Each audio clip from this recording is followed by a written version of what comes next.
the last couple of days, especially because I know you're obviously a little banged up still, and rest is, I know, at a premium. So just what have you done the last couple of days to maximize? Just worked out.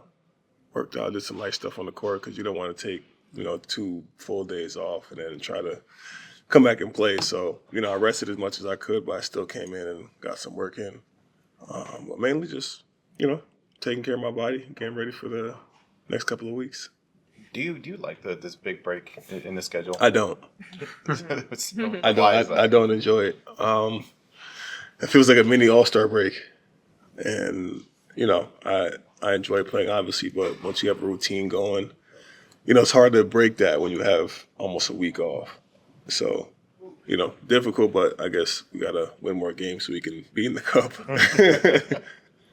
But and then it's kind of crazy because you have another one next week. Right. So it's like maybe It's crazy time. So like did this week maybe teach you anything about maybe how to handle next week, or do you have your own routine on how to handle it? Like how do you do it? I'm still learning because this is I think the first time in my career at least that we've had almost 2 weeks in a row of 4 or 5 days off. That's not normal in the NBA season. So I'm trying to figure out what's the best way to utilize this time without obviously gassing myself out and also not doing enough either. So trying to find a happy medium right now to, make sure I'm staying on my game. We probably asked you some version of this last year, but you were around Tyrese early in his career. Right. And now you're back here and he's much more of a leadership figure here, especially, I guess, this season. How have you noticed his growth as a leader, even from last year to this year, or from the first time you got to know him to where he is now? Watching the evolution of Tyrese Maxey has been a lot of fun for me. Just from being here for the few months I was here to watching him from afar while I was in Chicago. He's really become very, very enjoyable to watch. Just watching him, his confidence and how he wants to lead the team and take over and, help us win at a high level. And just his style of play, it makes it easy to follow a guy like that. When you were here the first time, he was probably like 21. Right. Could you see the flashes of like this sort of leadership capability in him then? I think there was so much surrounding Joel, it was hard to see at the time. But, as Joel did go down, not something that we're all excited for. Tyrese got a chance to take an opportunity to showcase himself, and I think that's what happened. And it's the confidence build, the work he puts in. I come here at the same time as him, and he's already here having a full workout already. He puts the work in to be great, so it's no surprise that the success that he's having now. The knee thing obviously was not as bad as maybe it looked when it first happened, but just what has been kind of the key to treating it, maintaining it, and maybe when you're on the floor, like where are you most not cautious, but how are you sort of navigating that? I don't think about it. Okay. If it hurts, it hurts. If it doesn't, I'm not gonna think about it. It's freak injury, things like that happen all the time in basketball. So I'm not one to sit out. Unless I absolutely can't move, I won't play. But as you guys all know, if I can play, I can play regardless of how banged up I am. So to answer your question, I feel fine. Kind of going off the Maxey stuff, you guys all seem to get along, have a good time on the bench and practice. What is it like being around this group of guys? This group of guys keeps me young. Keeps me young just with their slangs, their lingo, and how they hang out. It's pretty dope to be in that circle with them too. I'm their OG, and I hate it. I hate hearing that. I hate hearing that word so much. But it's an honor to have these guys, ask me questions about my career and things that I see, and come to me for advice too. So full circle moment for me because I was one of those guys too that would ask a vet, different questions about the game and how I can be better. And now being 14 years in and having them come ask me, it's just like, damn, I've been doing this for a while, man. It's pretty cool to shed some light to these guys too. So just pretty exciting for me. Is there a sense that you guys have an opportunity to kind of take advantage of an Eastern Conference that looks to be kind of wide open at this point in the season? I think for us as a team, we're just focused on one game at a time, one practice at a time, and one day at a time. I think that's so far ahead right now for us to even look at. Obviously, we're not playing just to play. We're playing to get to the playoffs and obviously try to win the finals, right? But as of right now, we can only control what's happening in front of us right now. So we play Indiana Friday. We're trying to take care of that game and then move on from there. I guess even to go back to the whole OG and like, things like that now. Like, I know you play video games a lot with these guys. I do. So, I mean, what's that kind of like, playing with these younger guys and maybe building that camaraderie and things like that, even off the court? Yeah, it's pretty cool because every day we come into the locker room, we're always talking about the night before whatever game we're playing. So just the chemistry that we're building off the court has been very beneficial for our team when we get on the court, and we're starting to see it. So we got to keep that going and keep finding ways to connect with each other. On the injury front, do you think what you went through last year at all informs your approach to injuries? Is it kind of the same as it was last year and trying to be out there whenever you can? How do you think it affected this at all? In my mind, I can do anything. So I come from an era of basketball where if you can walk and jump and run, you go out there and play. If you're unable to do those things and you sit out. So injury or not, you're going to have bumps and bruises. You'll never be 100% in the NBA season. That's impossible. And if you are, you're not doing your job. Dre, how do you think that makes you the kind of perfect fit for this team in terms of your role as like the kind of suitor, like starter off bench this night, that night?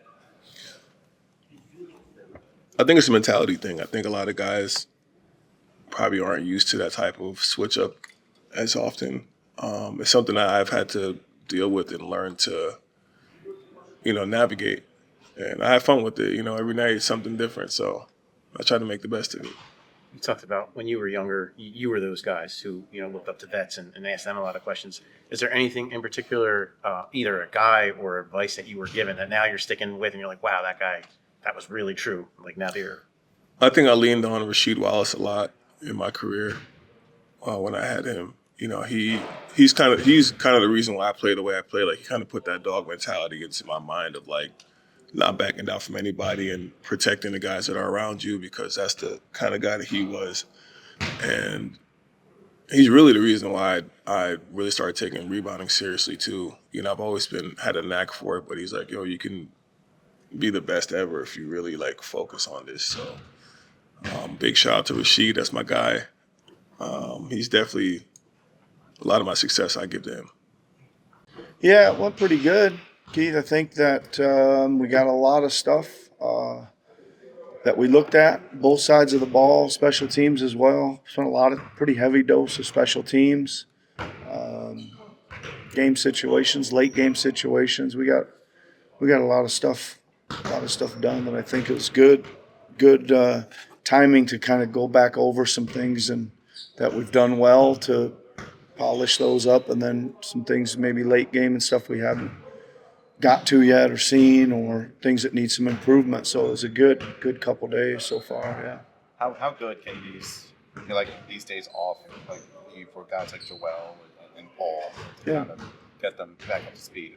Yeah, I mean, I think they're good. I think they're really good for those guys. I think that gives them a chance to. Again, I think we still have a number of guys. Obviously, those two guys probably at the top of the list that are still looking for rhythm / conditioning, but more probably rhythm right now. I think it's always a combination of those two things, and they had 2 good days. Yeah. Was Kelly and Trendon, are they able to do any on-court stuff yet? Nope. Not at all? Not yet. I mean, they're on the court doing some individual stuff, but not on the court with the team. Yeah.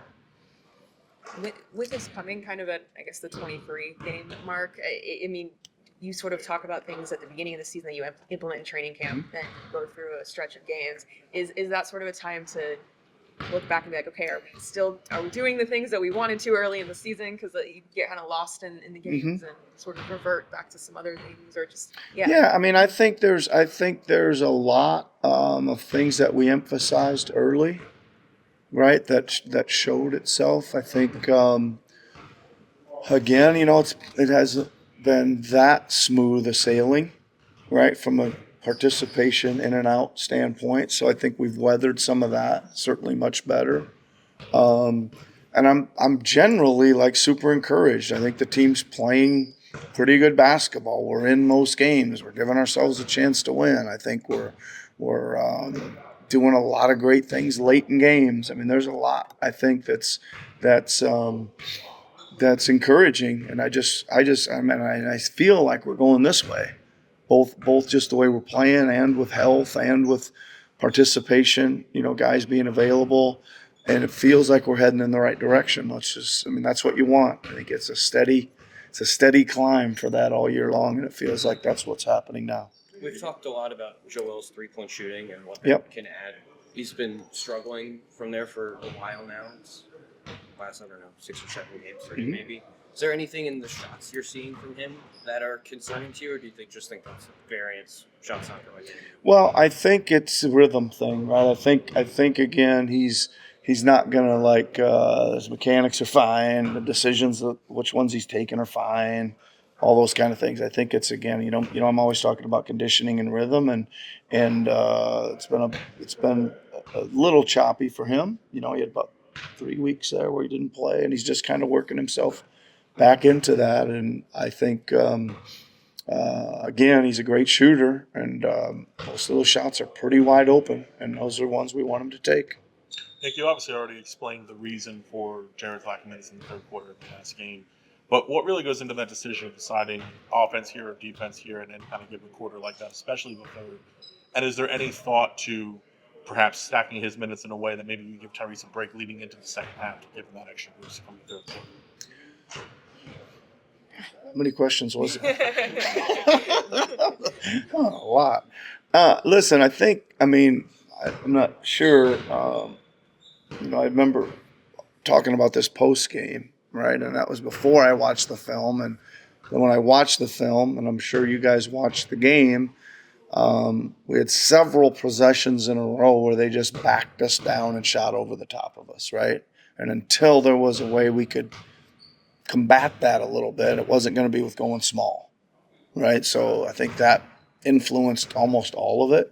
I think Jared's still in a situation, everybody, that he's working his way back, right? I think there's been some improvement there, but he's still not there yet. So I think we're still kind of going by what he looks like on night to night right now.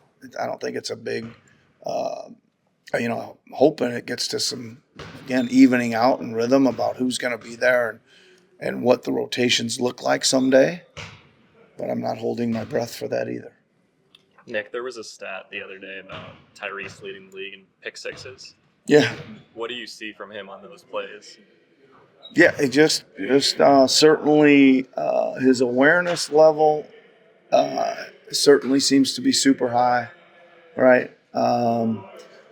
His decision making seems to be very good. I think he's just to make those, you got to be able to kind of sniff those out. You got to be able to kind of break off what you think, what maybe what the scheme is, because you kind of sense what's coming, and he's done that great. Too bad. I wish he had whatever his total is. I wish he had one more, because he ran right through one the other night that would have given us the lead with about a minute to go. But he just got over just a little bit past him. But it's been great, and I think those are need plays for us.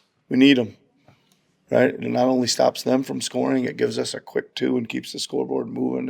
I call them spiritual plays. They're like big momentum plays, like a pick 6 for a layup, and all of a sudden your defense turns around and everybody's amped up for the next possession too. Yeah.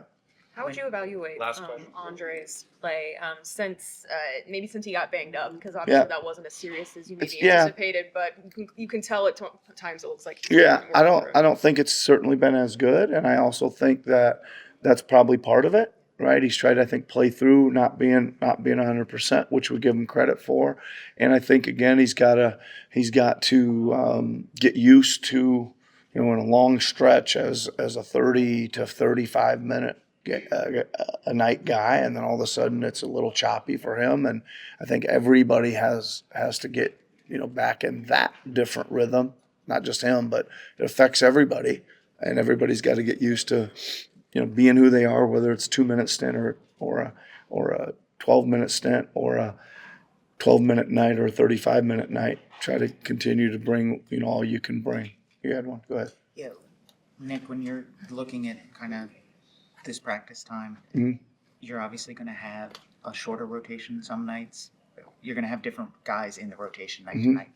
How do you balance being able to kind of craft plays and actions when you have everyone available versus when you don't? Takes a lot of work. It really does. It's not as and that's, we had some, I'd say, lengthy sessions these last 2 days just moving pieces. For instance, you're running a late game play and you're trying to think, well, who's available, right? Well, there's our starting five, but that maybe isn't our finishing five. So the starting five will run it, and we'll make one or two adjustments, run it again, maybe make a third adjustment and bring one other guy back and run it again. So it affects, like one guy being out of there, like can affect all four pieces. Doesn't usually affect all four, but it usually affect more than one. It's not usually a boom 1-for-1. Example would be when Barlow's in, he's the 4.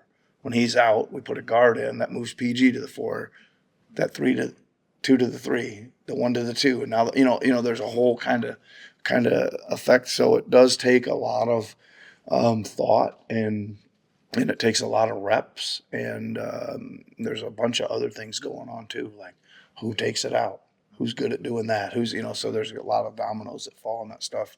And we've spent a lot of time these last couple of days doing that. And I think that's going to be up there on our list. I think late game stuff is, I mean, I say, thank God late game's really important to us. There's a lot of nights come out of there, and, man, I'm excited we took them to the wire. I'm excited we won that one close or whatever. And I just think, again, you look around the league, there's a lot of close ones, but I think in particular for us, I think there's nights we fought our way into some close games, and let's see if we can steal them at the end.